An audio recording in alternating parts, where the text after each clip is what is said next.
Halo teman-teman investor semuanya, semoga bahagia dan sehat selalu. Di kesempatan kali ini kita bakal coba bahas Antam ya, Antam.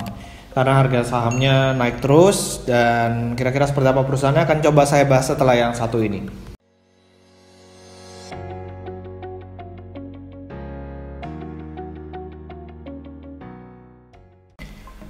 Oke, ini saya ambil dari laporan keuangan tahun 2019 ya. Jadi Antam ini sebenarnya walaupun pendapatan dari logam mulia dan pemurniannya sangat besar, 22,7 triliun. Nah, tapi kalau misalnya kita perhatikan nikelnya 8,5 triliun ya. Nah, di sini laba usahanya itu dari nikel jauh lebih besar daripada emasnya ya. Jadi 2,1 triliun.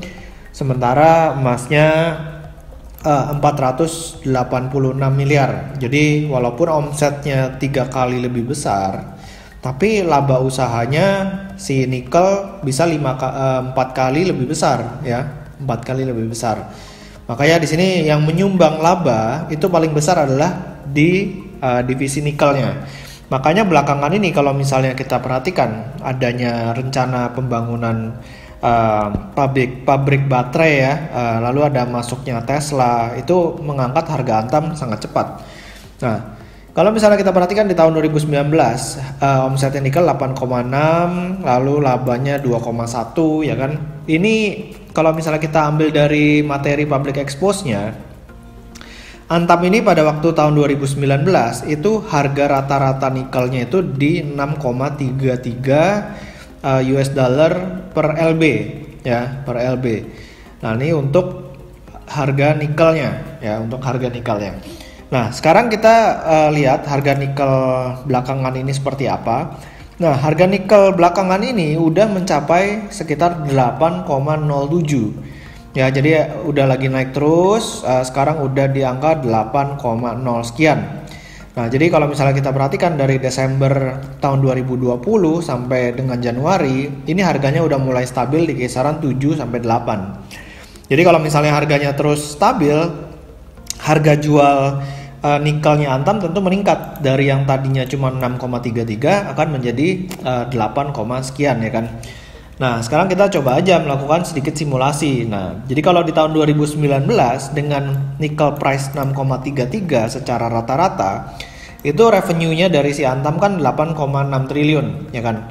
Lalu dengan hasil 2,1 berarti cost-nya ini sekitar 6,47. Nah, kalau misalnya labanya 2,097 ya berarti ini ada selisih 4 ya, cost di tengah-tengah sini. Nah, dengan seperti ini perseroan bisa mencetak laba sekitar 193 miliar. Nah, ini angkanya dari mana? Kita coba buka lagi. Nah, ini dia ya. Jadi laba dari nikel 2,1, lalu ditambah laba dari emas, tapi dari bauksit dan aluminanya turun. Lalu ada kantor pusatnya juga gede banget biayanya, dan lain-lainnya juga biayanya gede banget. Makanya labanya si Antam ini sekitar 193 miliar pada waktu 2019. Nah, sekarang kita mengasumsikan bahwa cost-nya ini untuk kedepannya tetap gitu ya. Terus kita mencoba mengasumsikan bahwa harga nikelnya ini naik dari 6,33 menjadi 8. Nah, jadi kalau misalnya naik menjadi 8, ini ada kenaikan sekitar 26% dari harga nikelnya ya, 2019 ke 2021. Nah, kalau misalnya naik 26%, artinya revenue dari nikel ini naik dari 8,57 triliun menjadi 10,8 triliun. Nah, anggaplah cost-nya sama ya. Jadi kita belum asumsikan ada kenaikan cost atau enggak, tapi anggap aja cost-nya ini sama. Jadi 6,47 triliun berarti hasilnya 4,36 triliun. Nah, ada selisih 4 tadi ya. Jadi sekitar 4,36 triliun untuk laba dari nikelnya.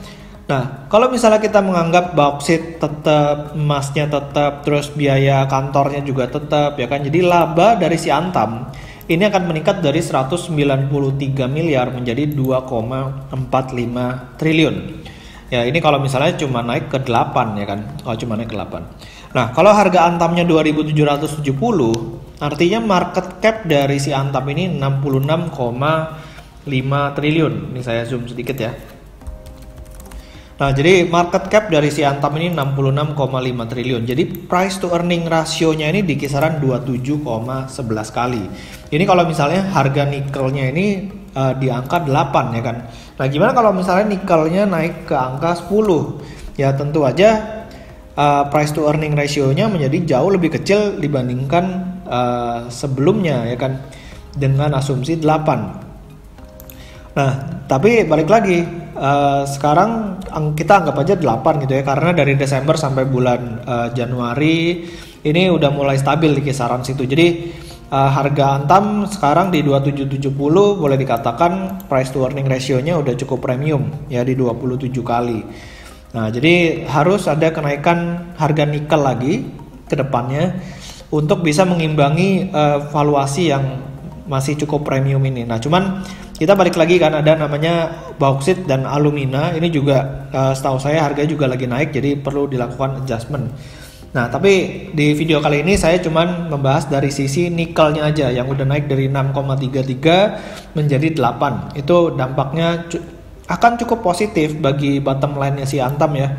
Dari 193 miliar menjadi 2,45 triliun labanya. Oke, jadi demikian dari saya tentang Antam. Semoga video kali ini bermanfaat. Jangan lupa buat di subscribe YouTube channel saya dan juga follow Instagram saya di Pesan Saham. Sampai ketemu di video berikutnya. Selamat berinvestasi.